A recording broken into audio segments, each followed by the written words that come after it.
Ada seorang pengusaha besar berumur sekitar 65 tahun. Terkenal, asetnya tidak lagi terhitung. Satu hari pengusaha kita ini bertemu dengan seorang teman wartawan. Terjadilah dialog. Sang wartawan bertanya kepada pengusaha kita, "Pak, umur Bapak berapa tahun?" "Umur saya? Iya, paling sekitar 7 tahun. "Loh, 7 tahun? 7 tahun. Anak Bapak berapa orang?" "Satu." "Satu saja?" "Satu saja." "Harta Bapak berapa banyak?" "Ya, paling sekitar 10 sampai 15 juta rupiah saja."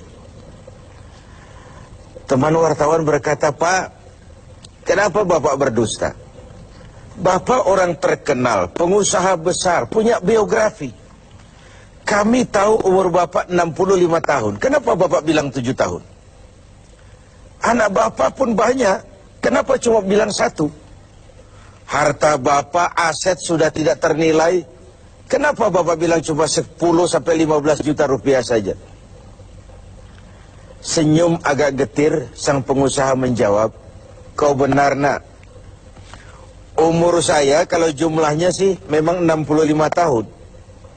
Tapi dari 65 tahun umur saya itu, rasa-rasanya baru 7 tahun yang ada artinya di sisi Allah. Baru 7 tahun sujud saya benar. Baru 7 tahun saya laksanakan perintahnya, saya tinggalkan larangannya. Sisa umur yang lain habis kelabu warnanya, penuh dosa dan keingkaran. Saya katakan umur saya coba 7 tahun. Anak, kau juga tahu anak saya banyak. Tapi dari sekian banyak anak ini, rasanya cuma 1 yang akan jadi buah hati, belahan jantung, pelanjut cerita, penerus sejarah, anak soleh yang akan mendoakan orang tuanya. Yang lain susah diurus anak saya itu." "Oh gitu toh." "Iya." "Mengenai harta, Pak, kau juga benar. Harta saya, aset saya sudah sulit dihitung lah. Pabrik di mana-mana, di tiap bank hampir ada deposito saya. Tapi dari sekian banyak harta itu yang saya ingat, baru sekitar 10 sampai 15 juta yang saya belanjakan di jalan Allah. Saya sumbangkan masjid, saya bantu pesantren, saya bantu yatim piatu. Dan itu yang akan jadi milik saya yang sebenarnya. Yang akan saya bawa menghadap Allah. Saya bawa ke alam kubur. Yang lain akan jadi rebutan ahli waris sesudahnya." Jangan-jangan orang tua tadi adalah kita-kita ini. Jangan-jangan kita-kita ini adalah orang tua tadi. Tapi yang pasti, jangan sampailah kita seperti orang tua tadi itu. Dari sekian banyak umur yang diberikan, berapa yang punya nilai di sisi Allah? Dari sekian banyak anak titipan Allah kepada kita, berapa yang akan jadi anak soleh, buah hati, belahan jantung, pelanjut cerita, penerus sejarah? Dan dari sekian banyak harta kita, berapa yang sudah kita belanjakan di jalan Allah, yang artinya akan jadi milik kita yang sebenarnya?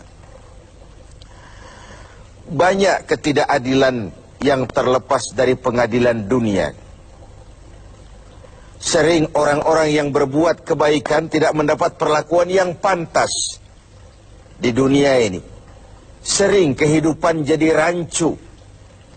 Yang benar dikhianati, pengkhianat dibenarkan. Yang tuntunan dijadikan tontonan, yang tontonan malah dijadikan tuntunan. Untunglah ada akhirat. Bukan sekedar melepas diri dari ketidakberadayaan kita menghadapi sistem. Tapi cermin bahwa tidak satu ketidakadilan yang bagaimanapun kecilnya yang terlepas dari pengadilan dunia akan terlepas juga di pengadilan akhirat nanti. Inilah keadilan. Karena itu pada jumpa kali ini saya ingin menyampaikan sebuah hadis tentang apa yang harus kita pertanggungjawabkan di hadapan Qadhi Rabbul Jalil nanti. Sebuah hadis menyatakan, "Lan tazula qadama 'abdin yaumal qiyamah hatta yus'ala an arba'i khisalin.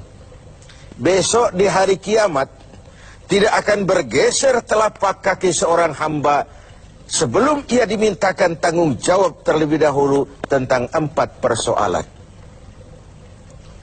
Apa yang 4 itu? Pertama, an umrihi fima afnahu.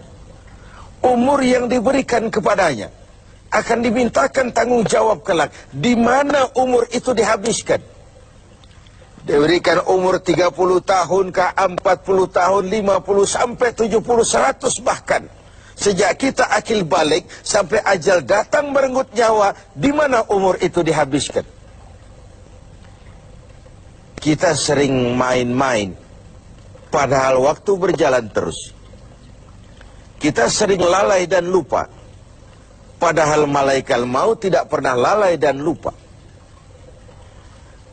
Seorang Nabi Yakub alaihissalam, seketika akan ajal, beliau menanyakan, kalau saya ajal kenapa tidak diberitahu lebih dahulu?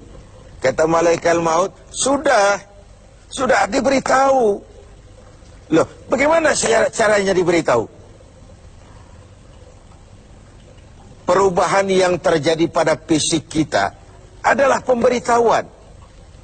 Uban yang bertabur, mata yang mulai lamur, pendengaran yang mulai kabur, itu semua pemberitahuan agar kita mawas diri. Umur akan dimintakan pertanggungan jawab. Di mana umur itu dihabiskan? William Shakespeare memang pernah bilang, waktu hidup itu singkat. Tahu-tahu baru saja zuhur, tahu-tahu sudah asar. Baru saja asar, tahu-tahu sudah maghrib. Yang kemarin anak-anak, tahu-tahu sudah punya anak. Tahu-tahu, dan tahu-tahu. The time of life is short, kata Shakespeare. Waktu hidup itu singkat betul. Namun waktu yang singkat akan terasa ada manfaatnya kalau kita bisa memanfaatkannya dengan yang sebaik-baiknya. Apalah umur panjang kalau cuma untuk menimbun dosa dan kesalahan. Lebih baik umur yang panjang tapi untuk mengkoleksi berbagai kebajikan. Inilah makna ucapan Nabi, khairukum man tala umruhu wa hasuna amalu. Yang terbaik di antara kamu orang yang panjang umurnya dan banyak juga kebaikannya. Umur ini yang sering kita berleha-leha menghabiskannya untuk sesuatu yang tidak punya nilai, kelak akan dimintakan tanggung jawab di hadapan Allah Azza wa Jalla. Lalu yang kedua, wa an syababihi fima ablahu. Masa muda, pernah diberikan umur muda. Di mana dihabiskan umur muda itu? Hura-hura atau untuk sesuatu yang bermanfaat? Dahulu ada seorang selebritis lah kalau zaman kita sekarang. Namanya Ibrahim bin Adham. Namanya Malik bin Dinar. Namanya saja sudah Malik bin Dinar, Raja bin Uang. Hidupnya jet set. Satu malam dia mengadakan pesta di rumah mewahnya. Datang seorang pengemis, bertanya kepada penjaga pintu, siapa yang punya rumah ini? Bos saya. Iya, Malik bin Dinar. Oh, orang kaya? Orang kaya. Selebriti? Selebriti. Dia hamba apa orang merdeka? Dia orang merdeka. Kalau hamba bagaimana bisa pesta sehebat ini? Orang tua itu senyum lalu bilang, sampaikan kepada bosmu Malik bin Dinar, dia memang orang merdeka. Kalau dia hamba bukan seperti ini pekerjaannya. Dia orang merdeka. Dilarang tidak terlarang, dicegah pun tidak tercegah. Merdeka dia memperturutkan hawa nafsunya. Kalau dia hamba Allah, bukan begini pekerjaannya. Menghabis-habiskan waktu untuk pesta, hura-hura, sesuatu yang tidak ada gunanya. Ini disampaikan kepada Malik bin Dinar, dia tercenung mendengar orang tua yang misterius itu. Malamnya dia bermimpi kiamat datang. Dia akan dia masukkan ke dalam neraka. Karena itulah lalu dia bertobat dan kemudian menjadi ahli sufi yang terkenal, Malik bin Dinar. Masa muda akan dimintakan tanggung jawab. Yang ketiga, wa an ilmihi maza amilabi. Ilmu yang dimilikinya, kemana ilmu itu diamalkan?